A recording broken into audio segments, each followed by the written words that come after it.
Yeah, since I didn't hear a question mark at the end and also agree to everything you said, let's simply agree. Do you, Joseph, you have any disagreement? No, no, I perfectly agree. But well, what we have to figure out when you say speech recognition, of course, as I say, it covers from voice command, which is working not too bad, going to voice dictation, going to broadcast news transcription, going to conversational speech and dialogue systems, and going up to meeting transcription. And for each of these applications of automatic speech recognition, you need to get the data which would cover the task. And so this has to be made available. I mean, if the effort is not made for those languages, the resources don't exist, and therefore the systems don't exist, and the quality of the system is not enough. Okay, and this has to be clearly said. And what is very nice is that we know how much data is needed. Okay, we know that from some languages, and so the same should be covered for other languages. I think this is very important. We have to be aware of this. Okay, Khalid now. Over the last couple of days, I think we have heard about IPR legal licensing issues very often. I can't remember seeing this in the strategic agenda as presented today.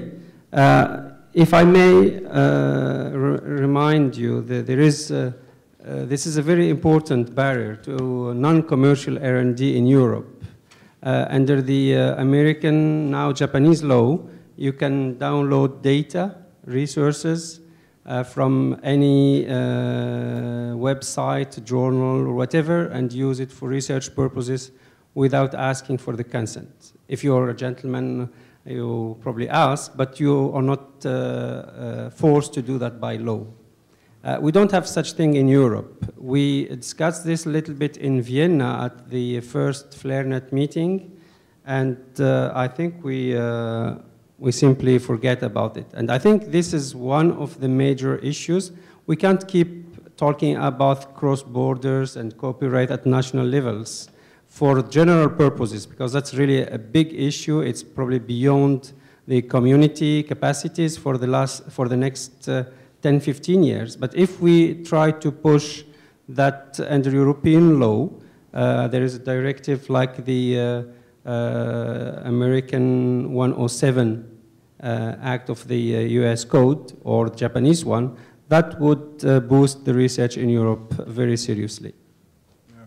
Thank you so much for this comment.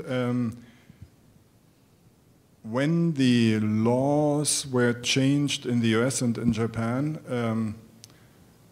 they were not changed, or these changes were not brought about by computational linguists or language technology people, although they participated. Yeah, they participated, but they were not done by them. So that means, yes, our community, I'm suffering, everybody is suffering from that. Yeah, we all realize it, and industry is suffering from that. We need to do something about it.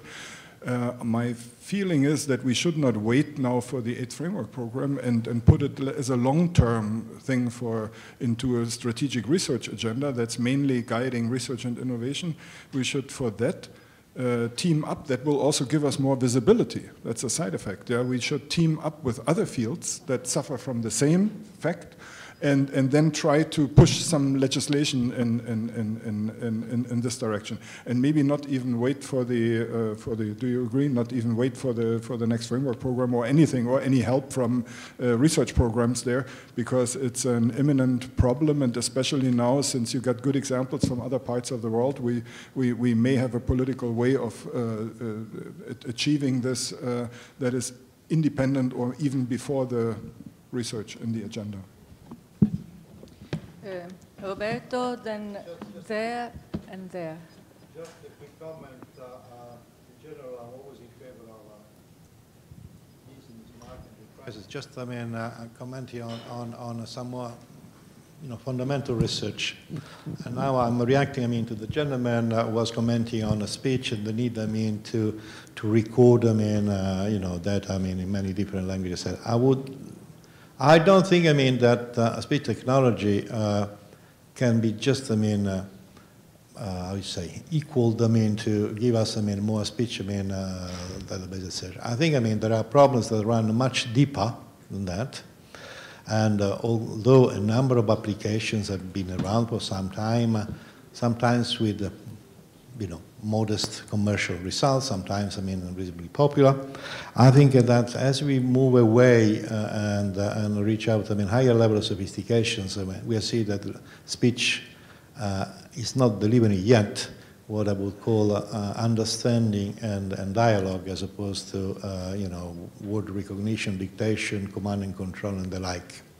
Number one. Number two, I was trying to explain yesterday that basically, what we've been doing the last 2 years have been to restart the process, the choke, okay?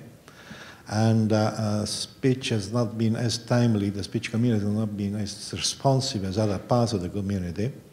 And the projects that we have analyzed, the ones which have been selected, the ones that we've been set in motion, are sometimes, the Mark III version of projects, that took place, 5 or 6 years ago. So as if the synthesis generation part was reasonably well coped with by businesses. A number of mundane applications were very much in the hands, of commercial players. But there is, not entirely satisfying degree of innovation, this time from the scientific community, in going beyond what is commercially feasible, realistic, palatable nowadays. So I think that if we look at the perspective of the next 10 years, maybe we must look back, at fundamentals and maybe new paradigms and explore, new pathways. I'm not sure that by throwing in, a few databases and a few million recordings, this will change really, the shape of research in that particular domain. Other parts of the LT community suffer from the same phenomenon, but I am less optimistic about the future of speech research and technology development in the coming years that's suggested by just a matter of porting existing solutions to other languages. I think there is more than that.